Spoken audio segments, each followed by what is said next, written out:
आता पाहूया टॉप 9 महत्त्वाच्या बातम्या।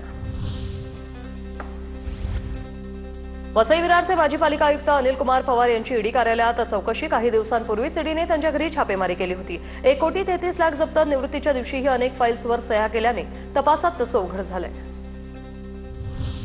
यंदा आनंदाचा शिधा मिळण्याची शक्यता कमी। अन्न आणि नागरी पुरवठा विभागातील वरिष्ठ सूत्रांची माहिती। आर्थिक स्थिती काहीशी ठीक नसल्याने शिधाला कात्री बसण्याची शक्यता। पनवेलमधील बार फोडल्याप्रकरणी मनसेच्या योगेश चिलेंसह 7 जणांना जामीन मंजूर। पनवेल कोर्टाकडून जामीन मंजूर। राज ठाकरेंच्या भाषणानंतर नाईट रायडर्स बारची तोडफोड केली होती। मागील 6 महिन्यात शिक्षण क्षेत्राशी संबंधित 7 निर्णय राज्य सरकारला मागे घ्यावे लागले। सरकारी धोरणांवर शिक्षण तज्ज्ञांची टीका। राज्यात आजपासून अवयवदान पंधरवडा।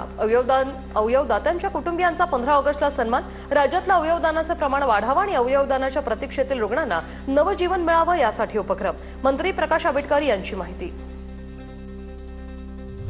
5 ऑगस्ट सकाळी 10 वाजल्यापासून 6 ऑगस्टच्या रात्री 10 वाजेपर्यंत म्हणजे 36 तास नागपुरात पाणी नसेल। पेंच एक जलशुद्धीकरण केंद्रांतर्गत पाणीपुरवठ्याच्या देखभाल दुरुस्तीच्या कामासाठी निर्णय। पुण्याच्या खेडमध्ये पतीला मारहाण करत पत्नीचं अपहरण। खरपुडीमधील हा धक्कादायक प्रकार। आंतरजातीय प्रेमविवाहातून मारहाण आणि अपहरण झाल्याचा प्रकार।